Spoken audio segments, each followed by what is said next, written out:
I don't even know where to start. I've lurked here for a while, reading stories and thinking, damn, that sucks, but at least that's not me. Well, here I am. It is me. Nathan had always believed in routine. Wake up at 6:30. Coffee. News. Gym. Shower. Kiss Emily goodbye. For 10 years, that pattern had been the rhythm of their shared life, a comforting metronome that spoke of stability. Their love wasn't flashy, but it was dependable, or so he thought. Emily had changed, though subtly at first. She started working later hours, even on Fridays, which used to be their sacred takeout and movie night. Her texts became shorter, less emotive. Love you had slowly turned into talk later. She laughed at jokes he didn't understand, and once, when he asked who she was texting, she simply said, work stuff, with a dismissive shrug. It wasn't dramatic. It wasn't obvious. But something was shifting beneath the surface. One morning, as Nathan made breakfast, Emily rushed past him with a quick peck on the cheek. Her phone buzzed on the counter. A name he didn't recognize. Leo. He stared at it. Not because he suspected anything, at least, not yet, but because it was unfamiliar. Emily wasn't the kind of person who hid things. Or hadn't been. Still, he said nothing. The name faded from the screen, but not from his mind. Later that day, as he sat at work pretending to focus on spreadsheets, he realized something that made his stomach tighten. He no longer knew who his wife really talked to when he wasn't. Around it was a Wednesday evening when Nathan noticed the mistake. Emily had left her laptop open on the kitchen table, half-folded as she answered a call in the other room. Nathan wasn't snooping. He told himself that repeatedly. He only glanced at the screen to see the weather forecast tab she'd mentioned earlier.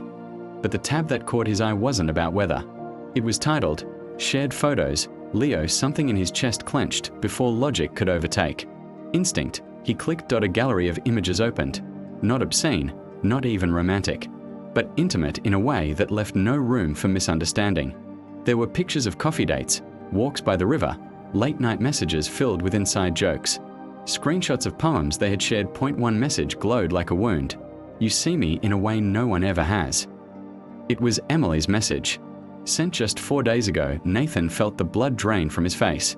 His hands trembled slightly as he closed the browser, heart pounding in his ears. Every part of him screamed to confront her that second, but he didn't. Not yet. He needed to know more.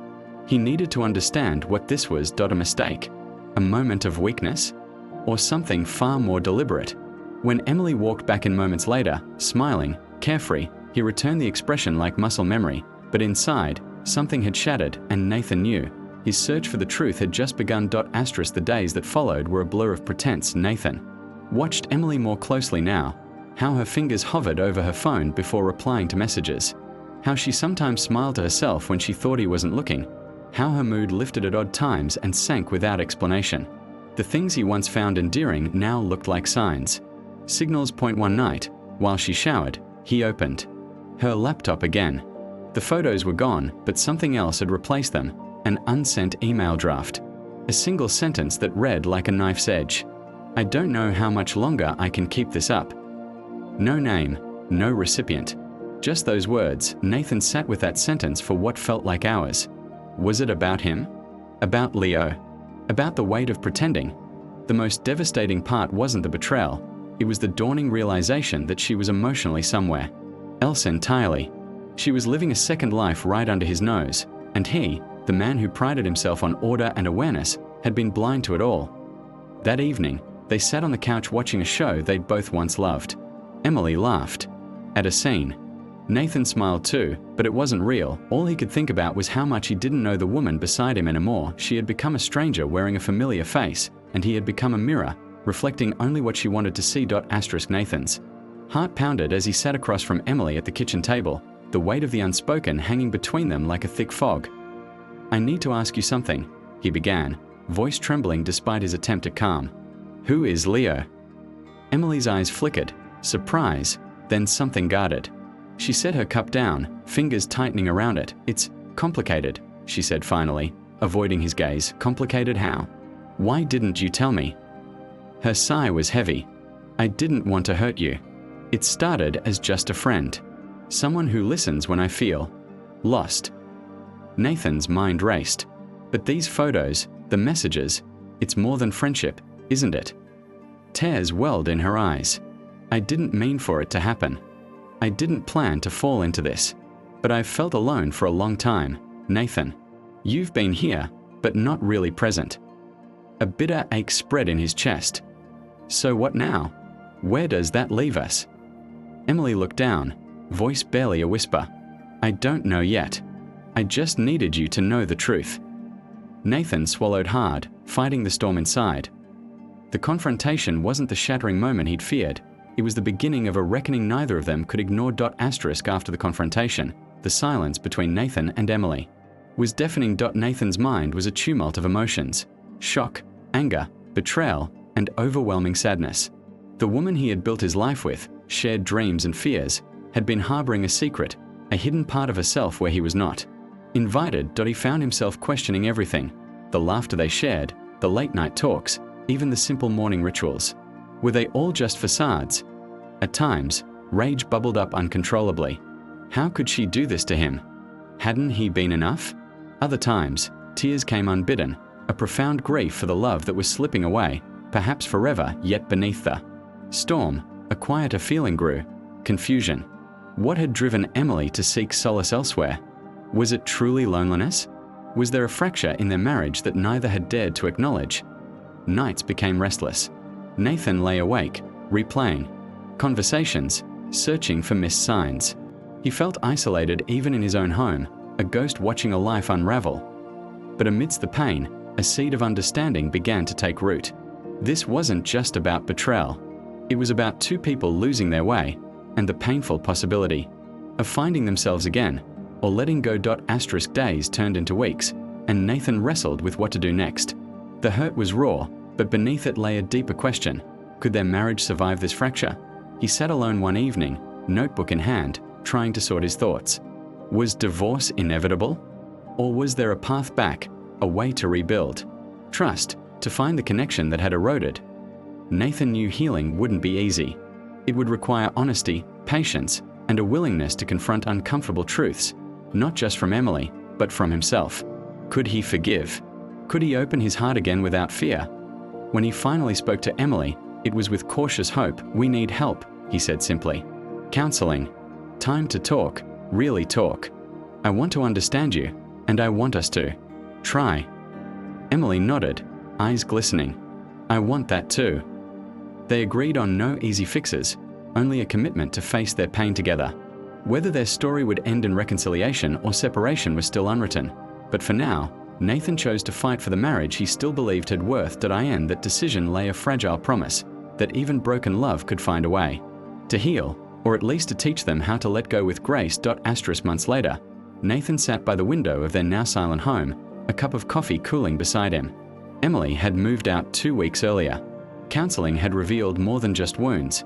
It had shown them how far apart they'd grown. They had tried, truly, but sometimes love isn't enough to repair what time and silence have slowly eroded. He didn't hate her.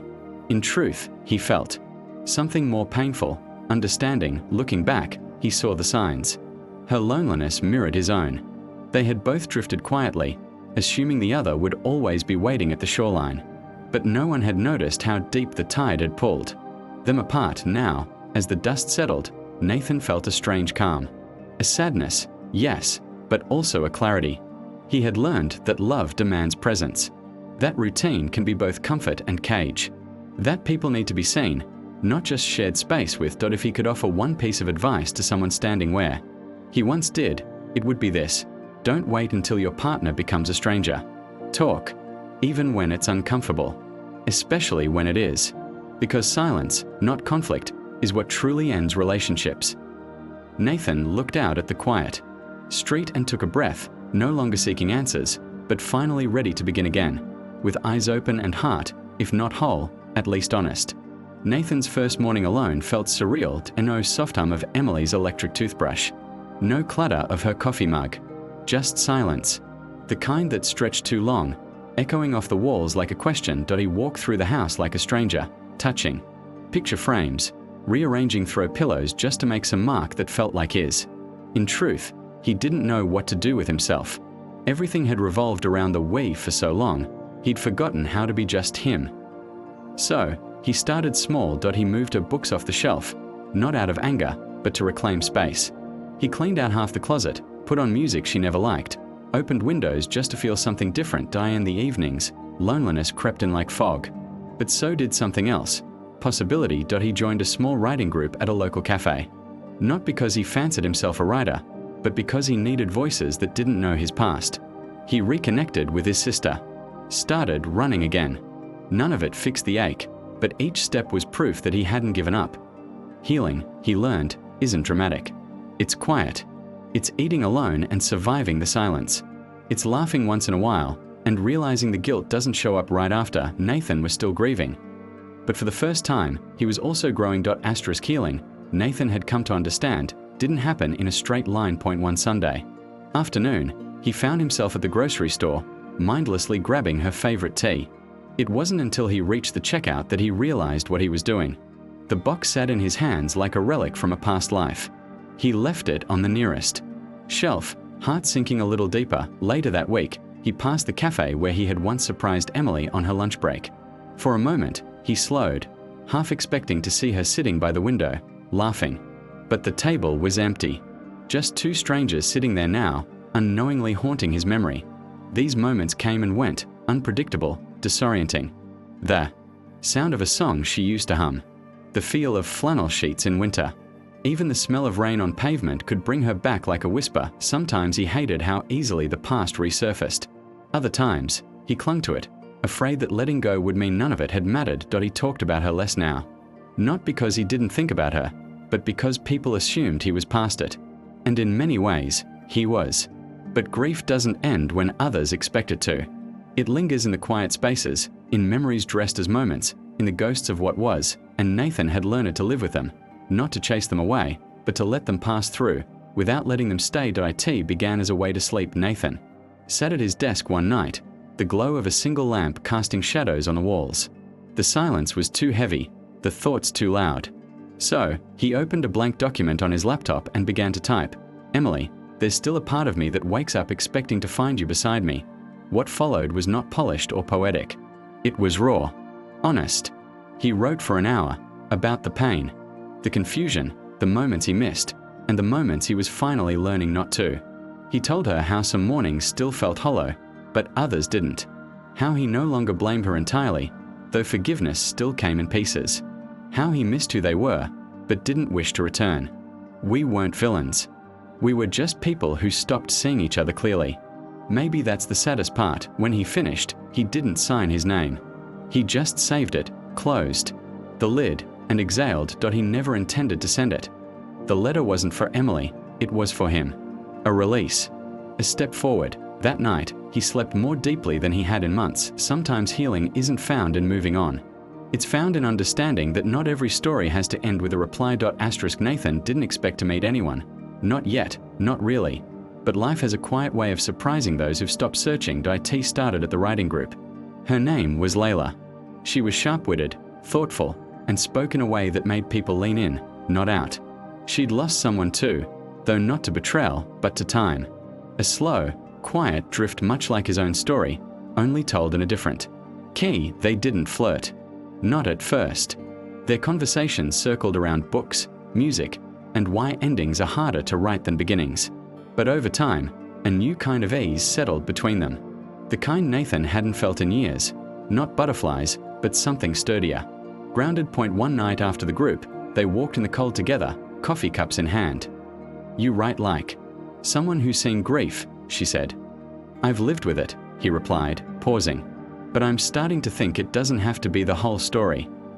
Layla nodded, offering a quiet smile. No promises. No expectations. Just presence. Nathan didn't know what this was or what it could become. But he realized something important. Healing wasn't about forgetting the past. It was about creating space for something new to exist beside it. And in this new space, conversation felt like hope.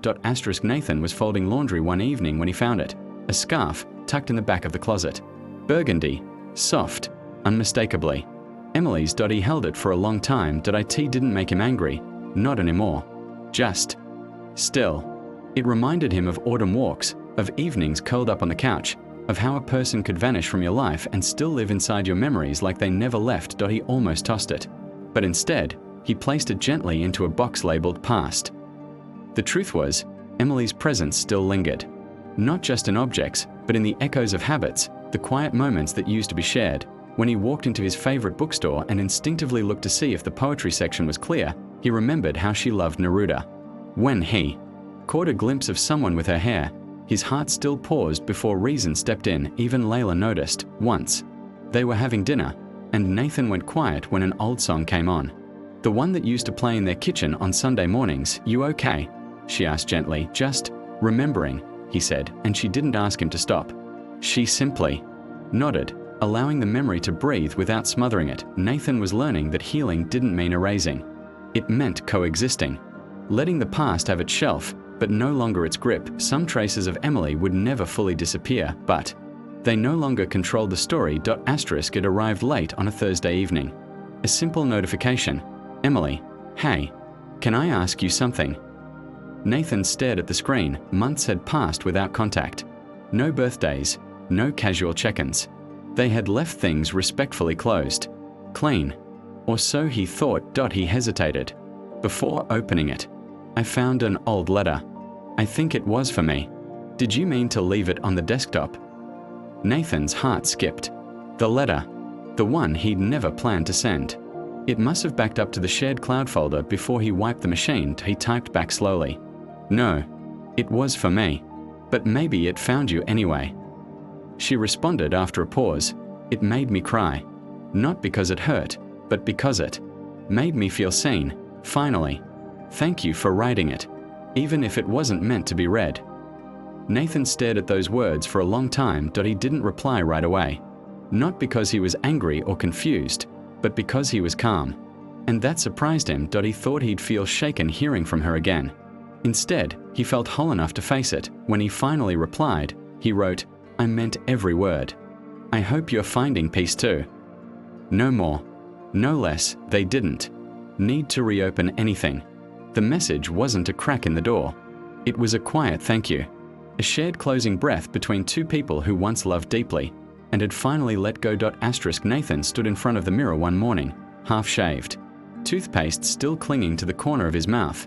But this time, he saw himself, not the man who'd been betrayed.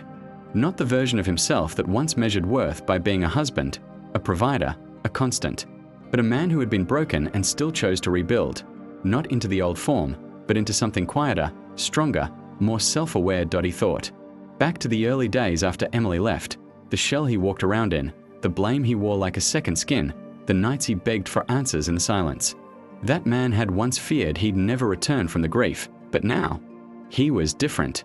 Not healed in the fairytale sense, but real. He'd learned to set boundaries, to speak truth before it festered, to admit when he was lonely, to forgive, not for the other person's comfort, but for his own freedom. Layla walked in, barefoot and smiling, brushing her hair back with one hand. She caught his reflection and leaned in behind him, resting her chin on his shoulder. "You look like someone who's finally arrived." Nathan smiled, eyes still on the mirror. "I think I have." And for the first time in a long time, he believed it. It was early spring when I sat down to write again. Not to her, not to get answers, not even for closure. I wrote to someone like me. Someone who just found out. I titled it, "To the One Who's Just Found Out." You're probably sitting in the quiet right now, stunned by a truth you didn't ask for. Maybe it came through a message, a look, or a shift so subtle only your heart could feel it. However it happened, I know what it's like to feel the ground pulled out from under you. I won't tell you to breathe. You will, when your body lets you. I won't tell you to forgive. You'll get there, or you won't, and that's okay. But I will tell you this. You are not broken beyond repair. You're still you, even if the world looks different now. Don't rush the healing. Let the pain speak. Let it show you who you are. And when you're ready, move. Not out of anger, but for peace. Love is not always enough, but truth can be. And truth, eventually, sets you free. You'll laugh again, sleep again, maybe even love again, someone else, or maybe yourself for the first time in years. Whatever happens next, just remember, you are not alone. I printed it, folded it, and left it pinned to the Letters for Strangers board at the local library. No name. No return address. Just the truth. .it wasn't for her. It wasn't even for me anymore. .it was for someone still standing in the rubble, waiting for light. And if my story could help even one person start again, maybe it all meant something after all.